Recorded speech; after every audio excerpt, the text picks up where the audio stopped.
It truly is a project towards a global caliphate. It is globalized the intifada towards globalizing Islamist ideology. And it's very hard for people who are invested in democratic values and liberal rights, removed from these realities on the ground in the Middle East, to appreciate what I'm talking about or to feel confident in speaking about these things without being labeled racist or Islamophobic. Welcome back to another episode of the Quillette, etc. podcast. You're with me, Zoe Booth, and today I'm with Chama Mechtaly.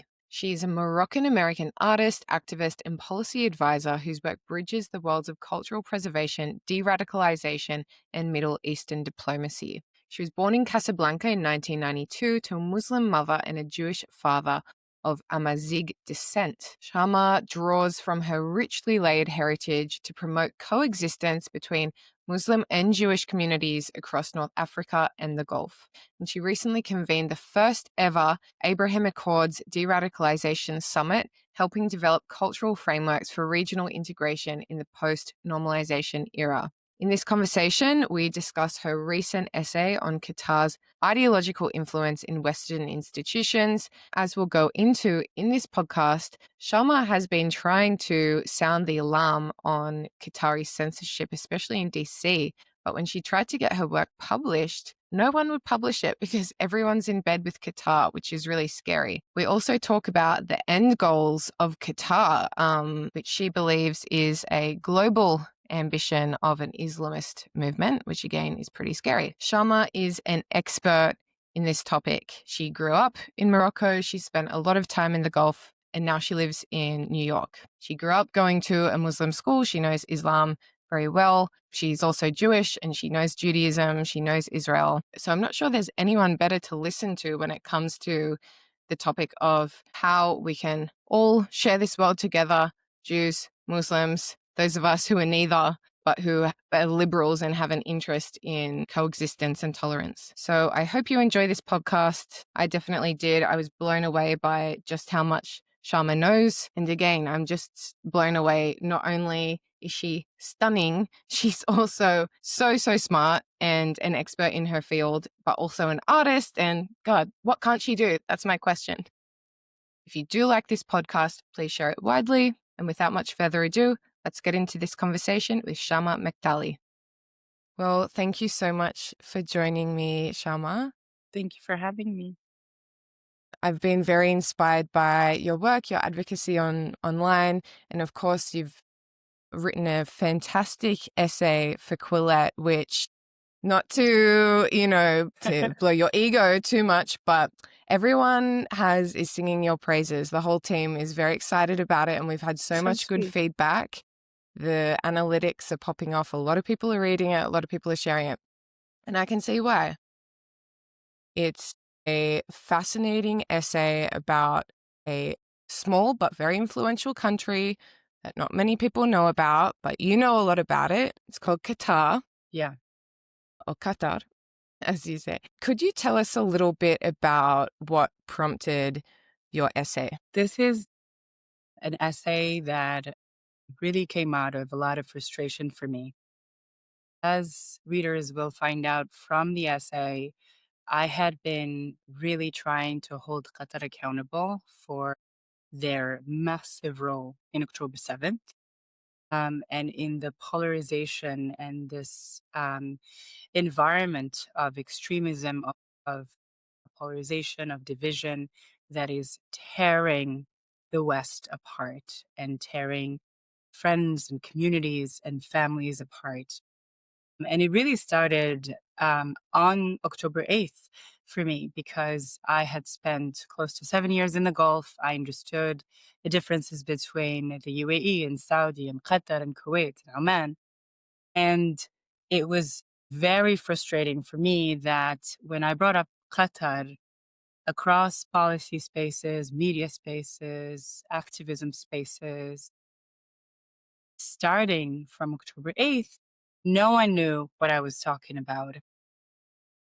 And I had spent a long time really trying to get articles and various news pieces about Qatar published And it would always be the same reaction. People would get back to me or ignore me or basically get back to me and say that either someone else is writing a piece about Qatar and that they would deem more palatable, they would deem less problematic, wouldn't get them into trouble with whomever Qatari foundation, organization, individual is funding, part of their work or their organization. Or I would just get complete radio silence. So I'd gotten increasingly really frustrated with the level and pervasiveness of censorship, specifically in the West, because I grew up in Morocco, in Casablanca, and I understand what it's like to have Islamists strip away civil liberties and just consistently infringe upon freedom of speech and freedom of artists and freedom of journalism. And I was extremely frustrated with the fact that that same level of censorship is now showing up in the West, which is where people like myself, who have been activists in my bones since I was a child, given where I grew up and given these movements and this wave of Islamist ideology that was really kind of consuming the entire Middle East and North Africa. Because of that, for me, the United States and the West and Europe were the hope.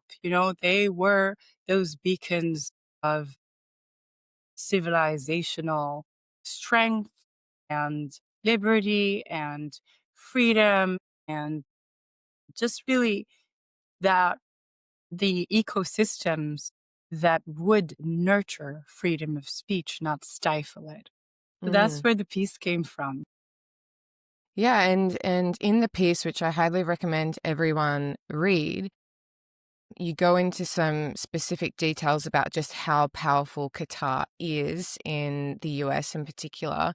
And I've got some stats here from your essays about $9.1 million injected into think tanks between 2019 and 2023, 0.25 billion into US universities since 2001, 18 million on registered PR agencies in 1 year. So that's doing press on the Hill, that's doing op-eds, think pieces, things like that. And 14.8 into the Brookings Doha Center. Now, Brookings, we don't have Brookings in Australia. Is Brookings like center right, center left? What's there? I would say center left on domestic issues and center right on foreign policy. And a big, huge, influential think tank, right? Absolutely, very trustworthy and particularly, 10 years ago, 15 years ago, it was really the main gateway for policymakers in DC into the Middle East and Middle East policies. It was hugely influential and really shaped America's foreign policy in the Middle East and shaped the Obama years. And in the essay, you sort of explain that after so much radio silence censorship, a friend who's in the know, a journalist in DC, ended up saying, look, like, it's because we all of our institutions have a connection with Qatar, and we have to watch what we say. And you did go on Newsmax, I believe, to talk about Qatar, and you haven't been invited on since then, since Qatar injected a lot of money into Newsmax. Yeah. So again, I had been really trying to just raise awareness. And my goal was to get people to put pressure on Qatar because I knew that they held the keys to stopping the war. I am someone who spends my entire life on building bridges between Muslims and Jews, Arabs and Israelis and Jews, and really trying to set a foundation for sustainable peace in the region. And I feel that I've made a lot of sacrifices to be able to stand my ground. So when October 7th happened, it threatened a lot of things, right? Of course, it happened because the main goal was to derail, if not stop, the normalization process and regional integration, the Abraham Accords, and that framework of what I call new belonging in the Middle East. And for me, it was really important to point the attention to Qatar to say, okay, well, if we really want to stop human suffering, decrease the emotional pain, because this issue, of course, has become so emotional for people, and it has become extremely divisive. And so, if we really want to kind of put an end to all of those emotions and that environment of kind of sociocultural and sociopolitical chaos that was tearing countries apart and communities apart, well, we ought to put pressure where it needs to be, and we do that in order to stop the war. And I was getting really frustrated with the fact that every attempt at putting that pressure was being stifled and obstructed. And I remember early on, right after I did that Newsmax interview, and that was in early November 2023. But shortly afterwards, I started reaching out to different organizations, including like the Hostage Families Forum, to find out if there is any kind of organized demonstration or rally that was going to happen in front of the Qatari embassy or the consulate that would signal that this is where the pressure needs to go, needs to be. And over again, there would be signs that something is kind of bubbling up, something is in the works, and then last minute it would get canceled. And that reminded me of a pattern, quite frankly, which I didn't even go into in the article because a few years ago, I was supposed to give a TED talk in Marrakesh. So TED Foundation has massive support from the Qatar Foundation. Mm. And the Qatar Foundation is directly ruled and shaped by the Qatari royal family, the Al Thani family. And for this TED Talk in particular, I was contacted by a small educational NGO that operates out of Lebanon and that really aims to cultivate a sense of curiosity and intellectual thought in the Middle East. And of course, I would love to support those ideals.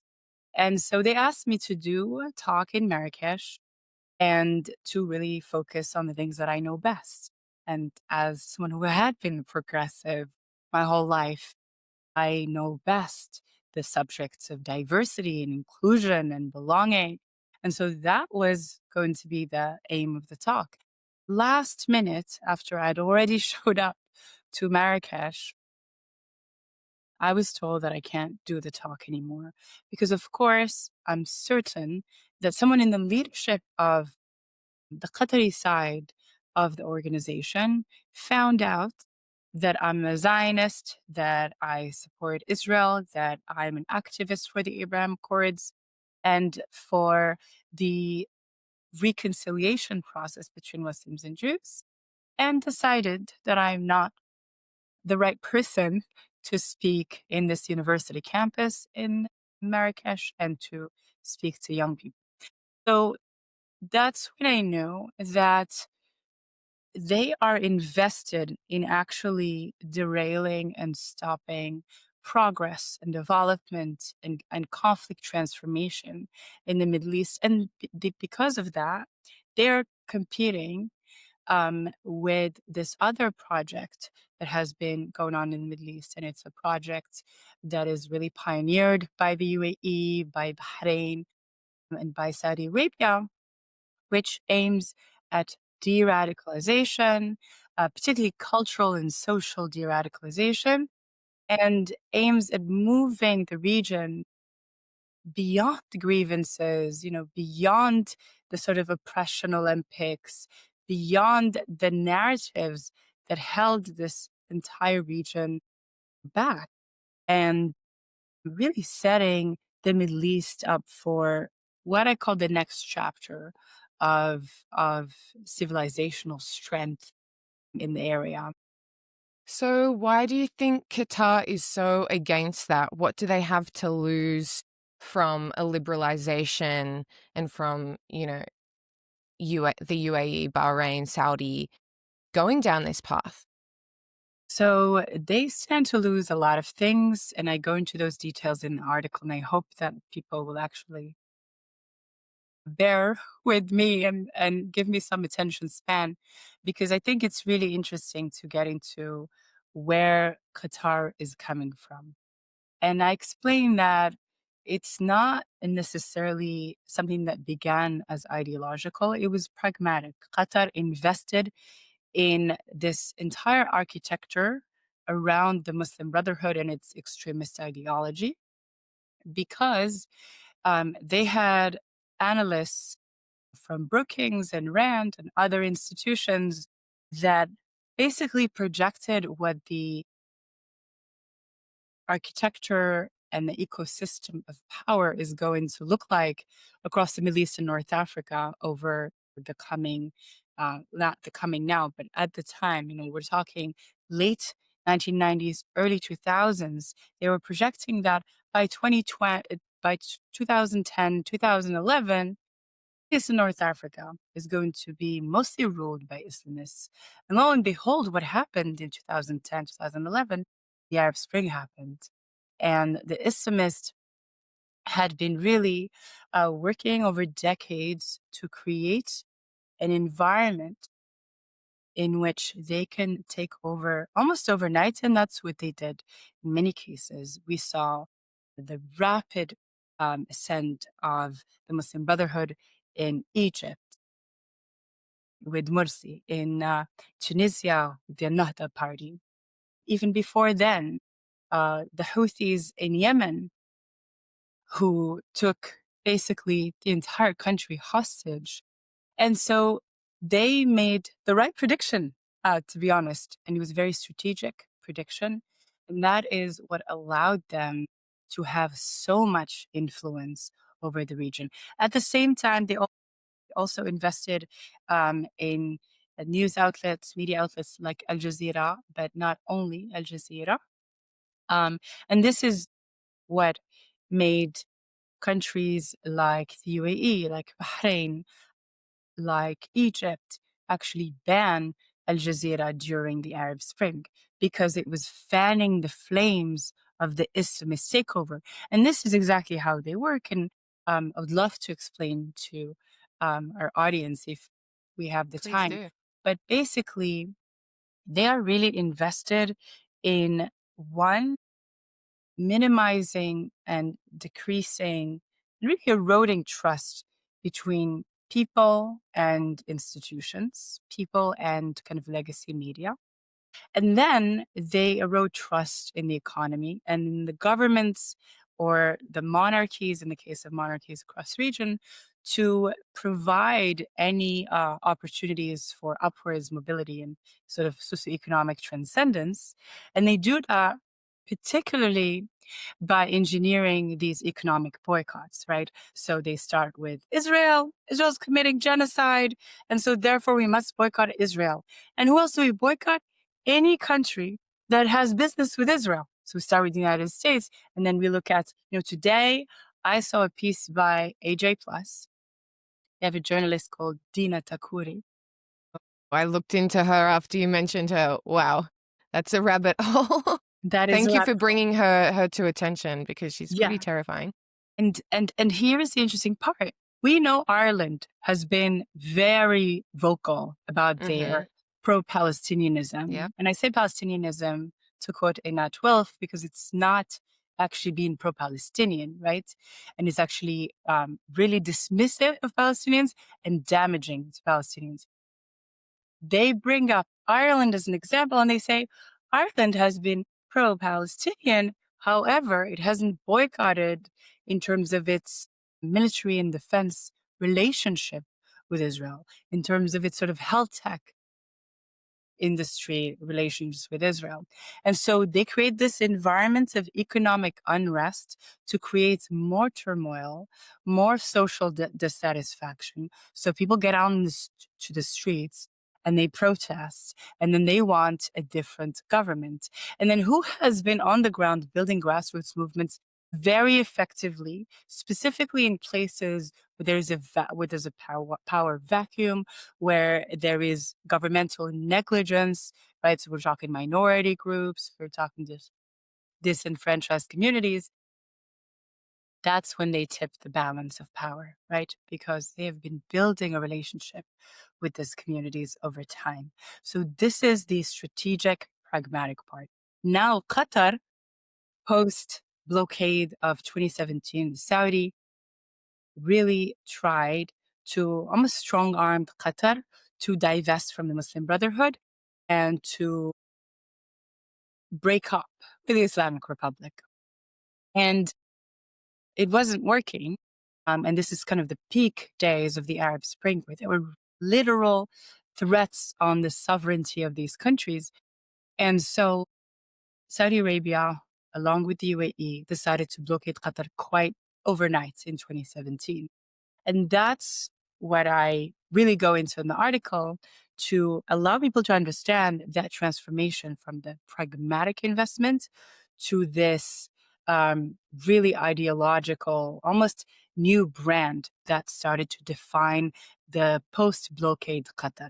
They erected a museum that became seen as the Victory Museum, where they told this new story about Qatari nationalism, Qatari national identity, separate from the rest of the Gulf, and an identity built on their resilience because they flew hundreds of cows overnight to provide fresh milk for their population because they are not self-sufficient at all. There's nothing really that grows in Qatar. And so they can't feed their own population if Saudi and the UAE is blockading them by air and by land and by sea. So again, more of this victim mentality that the world is out to get us, but we are strong. And it's, wow, there's so much to talk about as well, because I actually did meet a Jewish Israeli guy who lives in Qatar, but he can't tell people he's Israeli, obviously, due to safety reasons. So he uses a different passport to live there. But he told me stories just from what it's like to live there, and it's fascinating. Like a few years ago, he said it's been getting more and more regressive or oppressive, and that a few years ago there was like a government decree to remove all Israeli flags from libraries. So any book that has an Israeli flag had to be removed. They also wanted images of like the pride flag to be removed, any rainbow flags, and any images of pigs and pork, which I thought was really fascinating. And he said it makes it difficult for families in Qatar to educate their children not to eat pig, because how can you tell a And kid not to eat pig if also you no can't show an Sesame image? Street, no Peggy. Yeah. Yeah. It's yeah, interesting country. And when you talk about nationalism as well, I've always struggled to sort of differentiate a lot of these Gulf nations. They seem to me and to many people in the West very similar. Unlike Iran, that has this rich and unique history of like, the Babylonians and the Zoroastrians and like empires. Qatar, what makes Qatar distinctly Qatar and different to other nations in the Gulf? Yeah, that's a great question. I think in general, the Arab world has a crisis of identity, really a crisis of self. And that's why um, almost kind of projecting it on Israel and the Jews becomes really easy because there was no attempt to really craft these stories about who each sovereign country is, because there were no sovereign states. And this is an Mm. invention of the last century. Israel came out of modern Israel, came out of that struggle for sovereignty in the last century as well. And that struggle against British or French or Italian colonialism. But then, interestingly, instead of really going inwards and telling better stories, by better, I mean authentic stories about what makes up these countries, Pan Arabism was invented, which was the most toxic ideology before this pan Islamist ideology, even. Um, and this pan Arabism basically created this illusion of Arab unity. It was really necessary to, to do this because there was no way they could tell a story about transcendence, about development, about progress next to the model that they had in their neighborhood, which is Israel. Israel is a miraculous country because people came out of the Holocaust and of the Jewish Nakba, which is the mass exile and displacement and dispossession of Jews from Eastern lands, so from Middle East and North Africa and from East Africa. People basically rolled up their sleeves and decided to build a country. It's And that was incredible. really, really difficult. And unfortunately, the Arab world decided to project all of its sort of fears and um, inauthenticity, what you could call bad faith. It was projected onto Israel and the Jews. And so when we talk about differentiating between the Gulf, it's important to start with Pan Arabism really didn't help. Now, what's so interesting about these two projects that are competing with each other, and I mean the sort of Abraham Accords Deradicalisation Regional Integration Project, and then the Islamist ideology, Al Jazeera, Qatari Islamic Republic project, is that they offer, it's like kind of like we're in this fork in the road. They offer us two ways to move forward. The Abraham Accords began what I call a process of de Arabization of the conflict, which in turn was starting to de Arabize this myth or this identity politic of an idea that much of the region rallied behind for decades. And that's so critical because then people can look inwards and say, oh, well, there's no such thing as Arab, but there's such thing as Bedouin culture. And based on Bedouin culture, guess what? We can build amazing bridges between the Gulf and Israel because there's a thriving Bedouin community in Israel in both the Negev in the south and in the north. There's a Bedouin community that serves in the IDF and that has been serving in the IDF for decades. Right? So there's so many ways to kind of build those bridges, but the obstruction is this Muslim Brotherhood, Islamic Republic, extremist ideology that is really even like limiting the imagination, restricting people's relationship or sense of how they relate to one another. But just to kind of summarize, there is a big difference between the Gulf countries. And that difference has really solidified in the last few decades, right? I think a major difference sort of showed up in Kuwait initially, right? Kuwait was such a champion for a lot of these sort of ideals that Qatar is sort of trying to put this facade of preaching, right? So diversity and inclusion. And when Kuwait basically welcomed the Palestinian Authority, it was really invested in that ideology, and Kuwait was seen in the Gulf as a leader and the most sort of westernized, the most liberal, the most open society in the Gulf. Then, of course, we know Palestinians sold Kuwait and betrayed the Kuwaitis by aligning with Saddam Hussein. And then that's what gave way to the invasion of Kuwait and then the war. And the war really shattered the Gulf because that was the first real war in that region. And the Gulf, it's particularly Kuwait, Kuwait never recovered from that war. And a prediction I would make is because Qatar has been invested in this Palestinianism in particular and its alliance with Hamas, I think this is really the trajectory that Qatar is heading towards, which is a trajectory towards irrelevance, Mm. quite honestly. Now, there's so much background and sort of political history to each country. And I would love to write different articles on all of these. I mean, there's so much to talk about when it comes to the formation of Saudi Arabia as a modern nation state and how Mm. that came about, and what set it apart from the UAE, which is this sort of a bunch of emirates that are kind of organized under the Abu Dhabi presidency, right?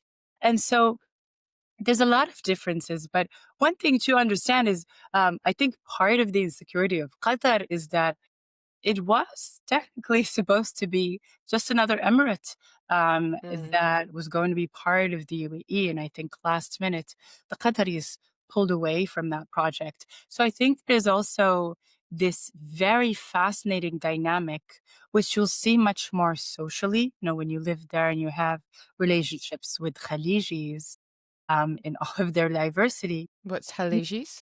Khaliji is someone from the Khalij, so from the Gulf, so from either one of the Gulf states, which we know are all under the Gulf Cooperation Council. And there was always this idea, because of that council, of brotherhood between these Gulf countries. And so, what I was pointing out to you is that the Qataris have always kind of been seen as l'enfant terrible, which I talk about in the article, because it's like last minute they try to do something that differentiates them and that ends up betraying the rest of the brotherhood.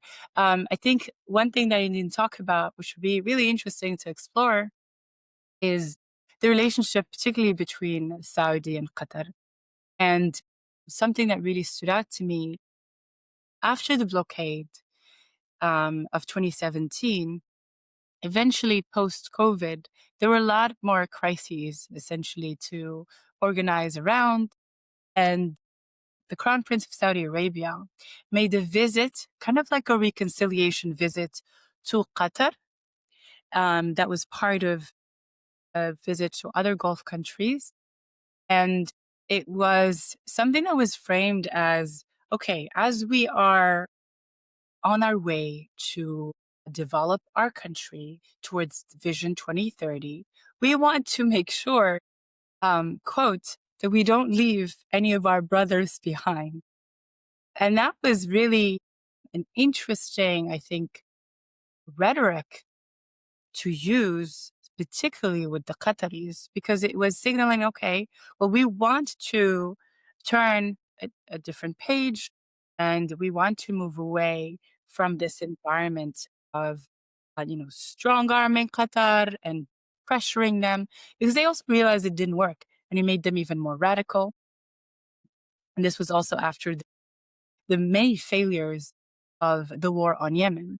So Saudi then, post COVID and post the Trump administration really pulling away from the security pact, then they realized, okay, well, we have to kind of sort out our own things. We can't really rely on the West. We can't rely on the US as we had imagined. There were Houthi attacks on the UAE, and they were basically left unanswered by the United States. So there is a sense that those internal issues within the Gulf will have to be resolved in a different way.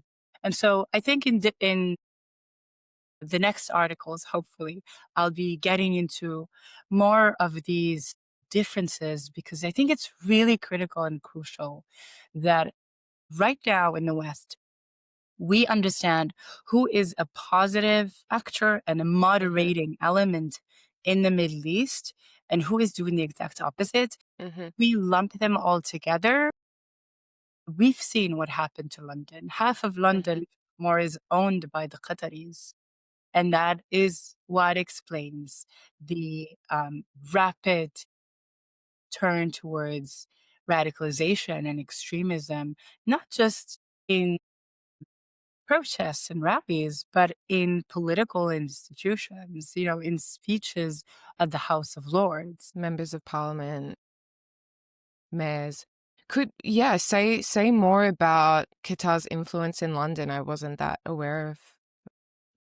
Maybe another article to write about. Qatar has a very the multi-pronged investment strategy. Of course, they have a lot of wealth to invest, and they've discovered that they can use those investments to pressure politicians. I don't know if you remember, but last year, King Charles received the Qatari royal family. He really praised them, and he basically gave them a very privileged position, quite similar to what the Trump administration has been doing here in the United States. And that's because they've managed to infiltrate some of the sort of biggest families, biggest financial institutions, biggest real estate projects, and now are majority stakeholders in London's biggest projects. And so it becomes really difficult to even expect an environment of truth and transparency, and an environment that does not allow for censorship when there's so much corruption. And I think we need to call it what it is. Yeah, and if we could go deeper into that, because you mentioned Ireland before, and I really want to get to the root of like the end goal here. And you said they they create more social disruption, a lack of cohesion, so that the local Irish or English or whoever they are, Londoners, distrust their institutions, distrust their government, distrust mainstream media, and then they turn to something else. Are you suggesting that they're turning to Islam? Yeah, absolutely. And it doesn't show up as Islamism, it shows up as socialism, a socialist, Red green democratic access. process. Mm. Absolutely.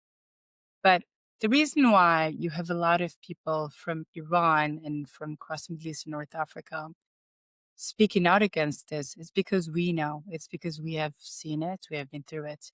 For my case, it's not 1979 Iran, it is truly the Arab Spring. During the Arab Spring, it's sort of at the very beginning, I was a college student at Brandeis University. This is a very culturally Jewish institution in America that is famous for its progressive values. Its kind of motto is truth even unto its innermost parts. And social justice is basically kind of the song of the campus. And in my early days there, through again the sort of early chapters of the Arab Spring, a German, so European citizen who was doing his postdoctorate studies at Brandeis in biotechnology, so a very smart person, approached me to recruit me to an Islamist organization in Morocco. That was very shocking to me because I had kind of fought against so much to be able to, learn English, go to university in Massachusetts, go to a Jewish school, kind of connect with these diverse Jewish stories. And then in that environment, I was met with extremist Islamist recruitment. And that made me very sensible and sensitive to what was unfolding simultaneously in the Middle East, North Africa, as well as in liberal, progressive campuses across the West. So, definitely, this is the common thread. It's the Red Green Alliance. And this is the project that they are pursuing. And this is why they've created essentially, super PACs, and they've created political tools and methods to push political campaigns and political leaders who will help them really change the face of Western civilization as we know it and as we have known it recently. Wow, I find it, and I think a lot of Westerners really struggle to understand why you would want to completely change the face of another country now. You know, like obviously the English did that through colonization and the French and stuff, but France now is not wanting to go out and change the face of any other nation.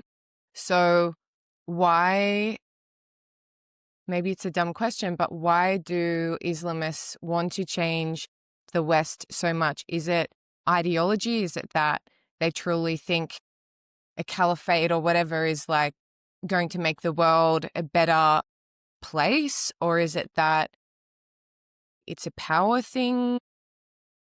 Is it that we threaten them? What is it? I want to maybe elaborate a little bit on that example that I brought up from college. The way he approached me was, you're a social justice warrior. So if you care about socioeconomic equality, about these liberal rights, if you care about poor people having a chance, then you should be part of this movement. And he said to me right now, and this was in 2011, 2012, we have people in every village, every city, every town, every community, every mosque across the Middle East and North Africa, educating these amazing young people on what true social justice means. And for them, this really is religious and ideological. It draws inspiration from religious Islamic texts, but from the most extremist fundamentalist interpretations of this text, which, by the way, happen to be the most sexist, the most oppressive, but Homophobic. they don't even push the conversation there because, as an initial stage, what they want to do is recruit the masses, right? Grow this kind of grassroots movement. And then once they have political power, once they are in the parliament, in the House of Lords in the UK, once they are in Congress in the United States, then they start introducing different policies, different bills to subvert democracy from within. And here is the thing that people have not understood, and that I will die on this hill. Basically, this is something that I've been really trying to drill in people's minds. They have mastered the language of democracy, and they speak this language with such fluency that unfortunately the West has been completely duped. They have believed that the Islamists are the only hope for democratic transition, for democratic movement in the Middle East and North Africa. We saw this in the Obama years. We saw how he was completely like believing this in the Arab Spring and the sort of momentum that was building up. But if you just looked on the facts on the ground, if you just interviewed people and didn't get your sound bites from Al Jazeera, you would have realized that there was a power struggle across the Middle East and North Africa throughout the Arab Spring. There were people who were secular and truly wanted more democratic freedoms. They didn't necessarily want democracy, and they still will tell you they don't want democracy, particularly, and I'm speaking about the majorities, but they want more margins of freedom and more opportunity. But there were those who were against the secularists, and these are the Islamists, who, because they're able to quote religious texts to emotionally manipulate people based on a very rootedness and anchoring in tradition that is just prevalent across the Middle East and North Africa, right? They're able to use that language and those verses and those aspirations in order to sway sort of the political landscape in their favor. And so it truly is a project towards a global caliphate. It is globalized the intifada towards globalizing Islamist ideology. And it's very hard for people who are invested in democratic values and liberal rights and also have been living in the West, removed from these realities on the ground in the Middle East, to appreciate what I'm talking about or to feel confident in speaking about these things without being labeled racist or Islamophobic. Of course, there's history to those terms and to how they are weaponized.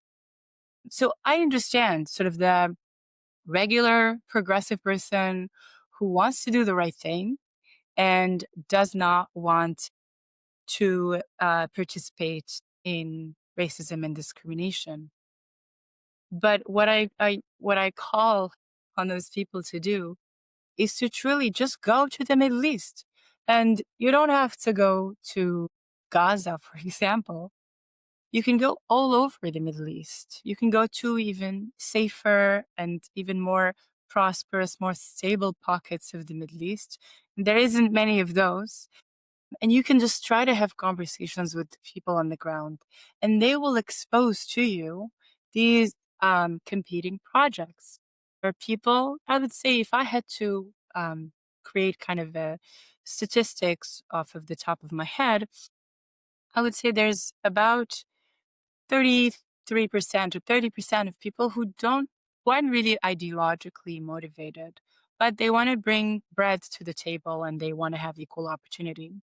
And then you have a very small elite, usually highly educated, as well as not very invested in religion, right? So very secular, and they want to drink or they want to have like a fun social life.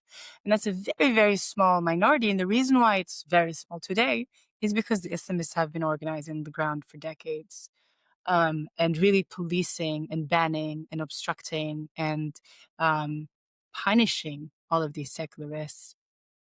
And then you have the rest of the percentages, which I would say is close to 50%, if not 60% across the region, who are really invested in Islamist ideology and who really want to see what is called this caliphate, this khilafah, min al-mashriq ila al-maghrib, from the Mashriq to the Maghrib.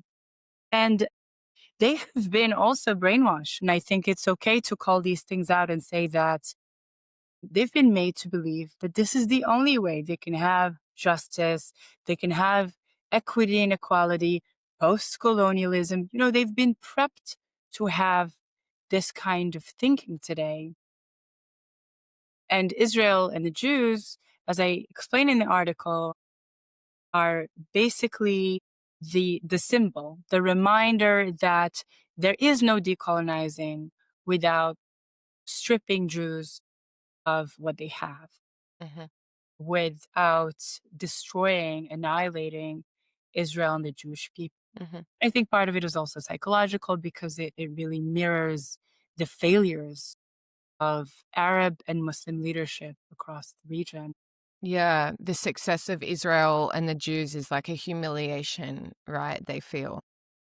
Yeah, and shame and humiliation is huge in the Arab world.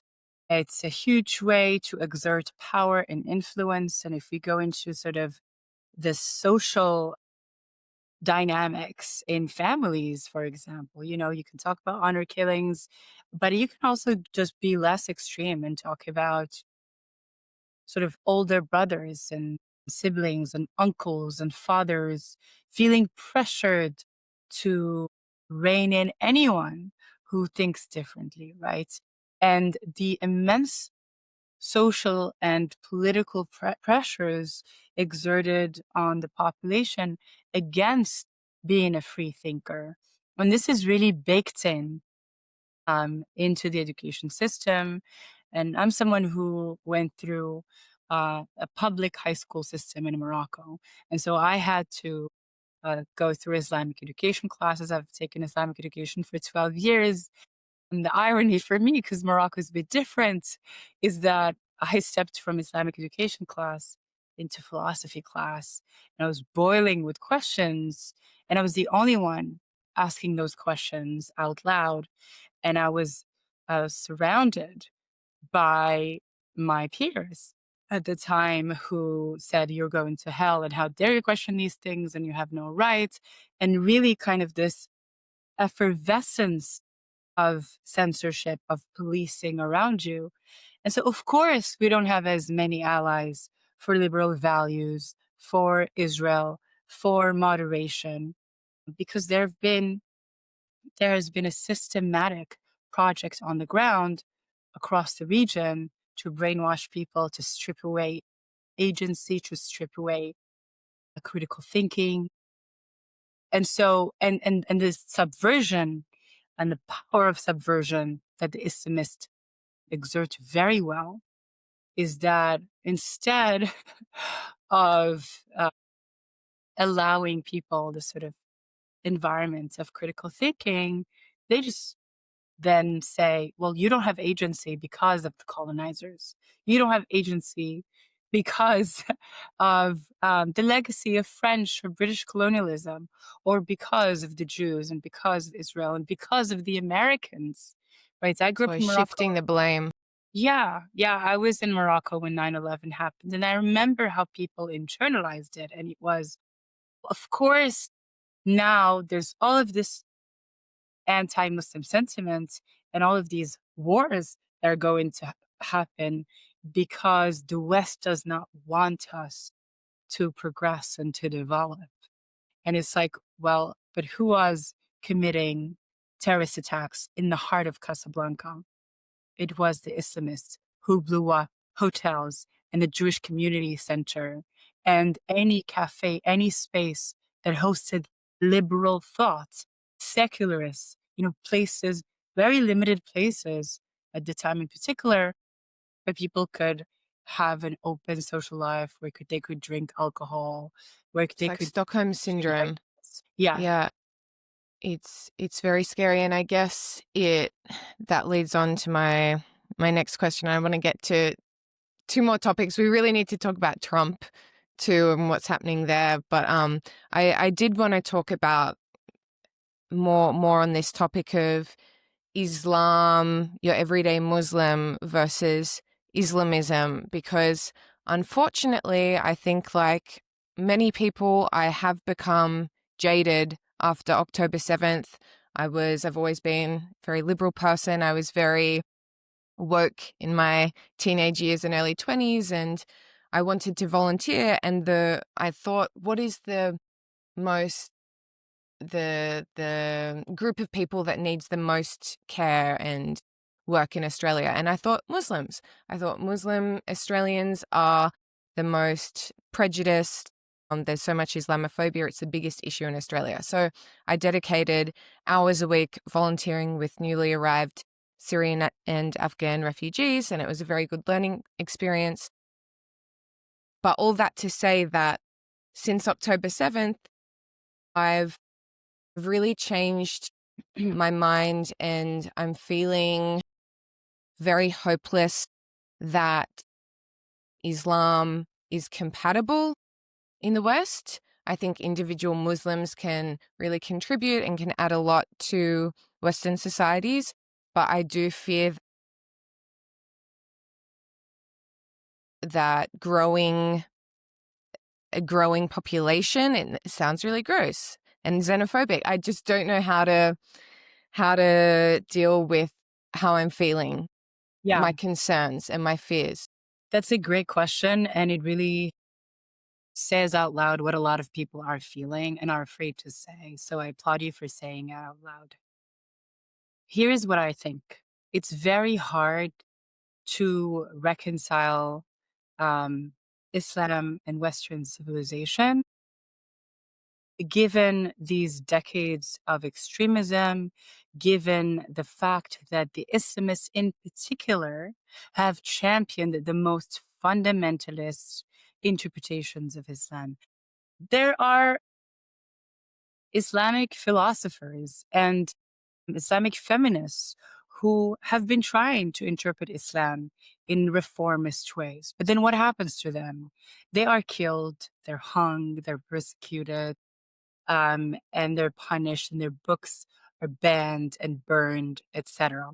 Now, the tragedy of what happens to Muslims in the West is, and it's really interesting that you use the word care. You said, out of care, I wanted to help these immigrant Muslim communities. This is why the most nefarious Islamist lobby in America is called CARE, right? Mm. It's an acronym, but it is um, basically preying on these feelings of empathy that are very legitimate in society. You know, they want to brainwash and manipulate people who just genuinely want to help. And so what they did is they've restricted the definition of who is a Muslim, and not only that, who gets to speak, who gets to represent Islam and Muslims in both the West and the East. And if there's anyone who stands out of that, who kind of steps out of line, they boycott them, they silence them, they punish them, particularly socially. You know, they strip them of community. And this is a very painful thing to do to people who come from Eastern backgrounds, where the whole idea of individualism and Mm. boundaries doesn't even exist, right? And so people have no choice but to, if they want to belong in Muslim community, succumb to Islamist spaces and leadership, or become part of it, like actually Mm. preach it and promote it. Um, and this is really the tragedy of what we've allowed. And would be very happy to go into what allowed this in the West, and there's a lot of patterns, and a lot of it didn't come from evil intentions. It came from a lack of kind of budgetary resources. We can talk about France, for example, where there's obviously a lingering kind of colonial relationship, right, between North African Muslims and French people. Mhm. But then you add to that an environment in which the state decided to allocate budgets to different things without thinking that, well, if we don't invest in the integration process of the Muslim community by exposing them to the very liberal values that make up liberté, fraternité, égalité, that make up the DNA of France post intellectual revolution, then it's going to be very hard for them to feel a sense of belonging with the state.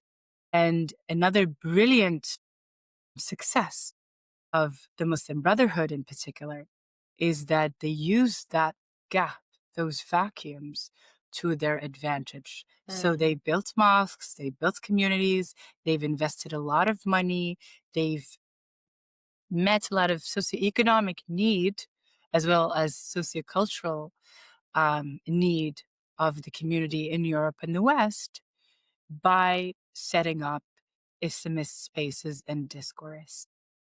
And this is really what people, I think, so I'm in Brooklyn, New York. And there's a lot of people who, like you, want to be helpful and empathetic and feel icky about even naming these inconsistencies. And it's really, I understand where they come from, because it's very hard for them to understand these differences unless you really study Islam from a theological perspective, as well as the history of Islam, how it became a political project, as well as the differences of Muslim cultures. I had the privilege, I would say, in growing up in a country where there was a negotiation between Islamists and moderates, and there was a constant process of trying to bring a climate of balance to these political and social spaces, because there is a monarchy and a constitutional monarchy. And I'll give you a very quick example. During the Arab Spring, the protests made their way to Morocco. And very quickly afterwards, they started as a sort of a secular call for more freedom. They got completely hijacked by the Islamists. And then the king called for a reform of the constitution, called up a committee that was made up of including atheist activists. And that's major to have a Muslim king who is seen and calls himself as the prince of the believers, right? For him to summon this very diverse committee made of women, made of minorities, as well as made of Islamists, and then to say, okay, we're going to reform the constitution. And then the constitution said,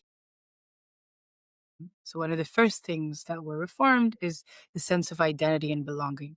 It said that Moroccan identity has many components. It has an Arab component, an African one, a sort of a Southern European Andalusian one. It has a Jewish component, and it really, I mean, it's so progressive. I Pluralist. think it's Mm. very pluralistic. And what that did is it created a social and political vaccination for people to be able to interpret this constitution in different ways. I was myself in the parliament and I put up an event on what does it mean to interpret the constitution in its Jewish component? Does this mean that the educational system should include Hebrew in public schools? So this negotiation is really, really interesting. And you see it manifest in different ways, even in the Gulf. And I think this is where I can bring a lot of value to people as someone who spent a long time in the Gulf, is in just kind of bridging that gap and truly showcasing how that de radicalization process has been undergoing and how it can be scaled. And this is what I'm trying to focus on a lot right now. Wow. You do incredible work.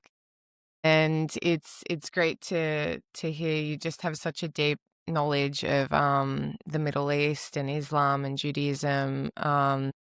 So thank you for your work. I know you have limited amount of time, but I think the last question we really need to get into, because it's so topical and so important, is Trump's rapprochement with the Qataris and what is happening there. I hope there's he's like playing a game and he knows what he's doing, but I don't know what's happening there. Yeah, I have some hope and some concerns. My Mhm. hope comes from the fact that Trump is also very close with the Saudis and the Emiratis Yes. and has really tried, even despite tremendous pressure, to continue that relationship, to push the Abraham Accords forward, to even call for the expansion of the Abraham Accords and bring other countries under that framework. Just to clarify, did he start it, or Kushner no, started before? No. So I Right. have a very different read on the Abraham Accords that is Okay. very not typical Okay. of kind of what you hear in Western audiences.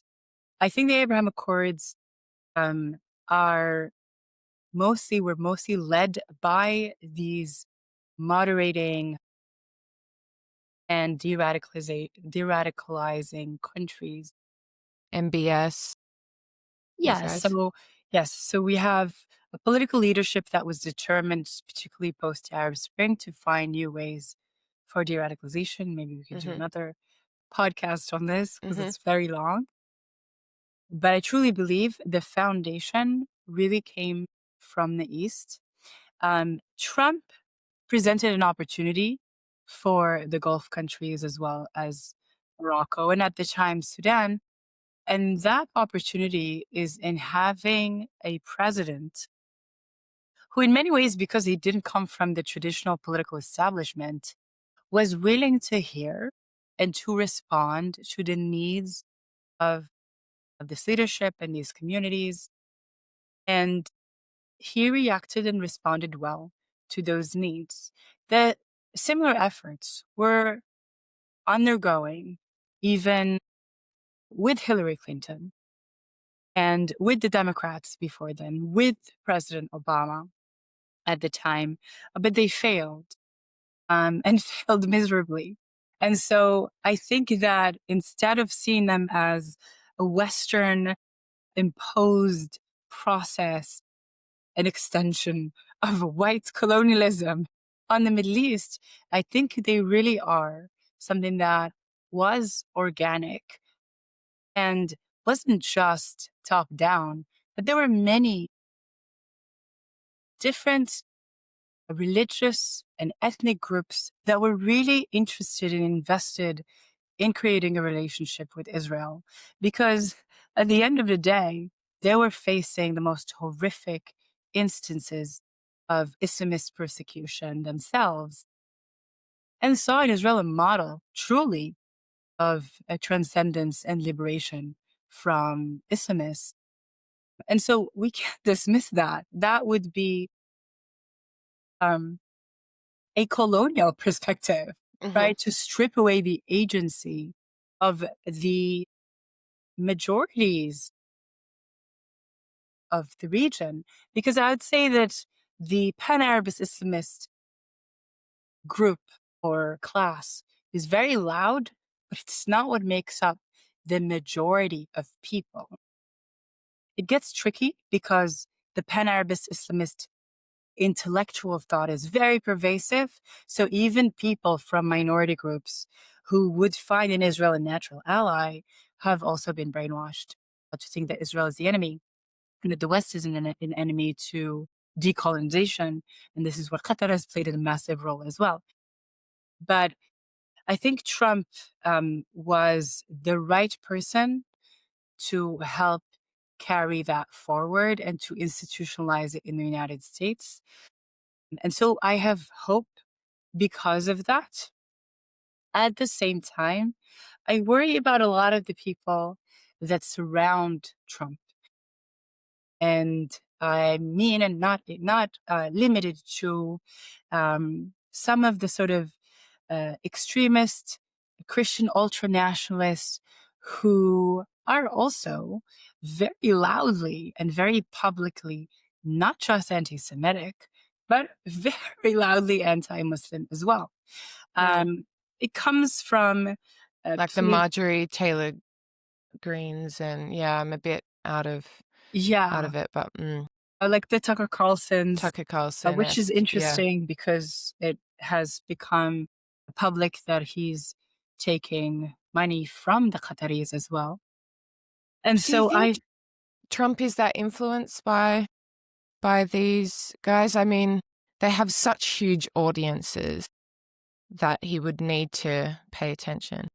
I worry more about the next presidential cycle and the next Yeah. election, and who's going to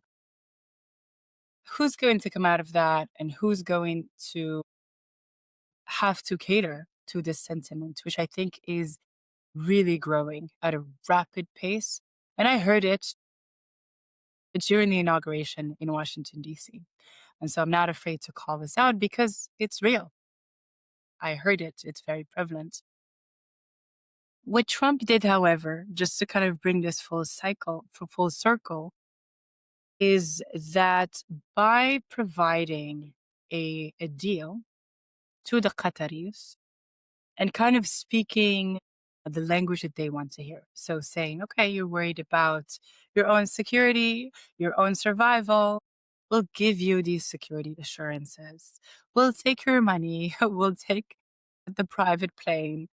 And at the same time, we will give you what you need to hear and to see and move you to hopefully back off from being so militant and so invested in the Muslim Brotherhood. And we are seeing signs of this already. I wrote a small article on this the day of the peace summit in Sharm el-Sheikh in Egypt, because it was just very obvious how those sort of dynamics were playing out. But what I mean by that is we're already seeing the Qataris kind of saying for the first time that they hold Hamas accountable for breaking the ceasefire. This just came Wow, out a few days ago. that's a We're good step. already, yes, and we're already seeing some changes within Al Jazeera. We're seeing them firing some of the most radical extremist, Hmm. problematic leaders in this media institution. And so there is hope, and this is why the sort of tagline of the article is that the Qataris have to be pushed, strong armed, particularly by Trump, who understands the language of the deal, to truly divest from the Muslim Brotherhood because we won't have a chance for peace in the Middle East. We won't have a chance for a safe, secure, integrated Israel in the Middle East without this divestment, without using their words against them, without this moving away from this horrific ideology that has held much of the region and now is holding a lot of the world hostage. Wow. Thank you. Thank you so much for your explanation of, yeah, who Qatar is, what it's doing, its influence. It's very concerning, but also I think there's some hope there as well, as you mentioned at the end. Hopefully you can write more for Quillette. We all got so much out of your essay. If people want to follow your work, where should they go? I'm more active on social media, I would Mm-hmm. say, because I kind of felt the extremism most on Instagram from my generation. So it's at millennial more. So that's double L, double N, and double O.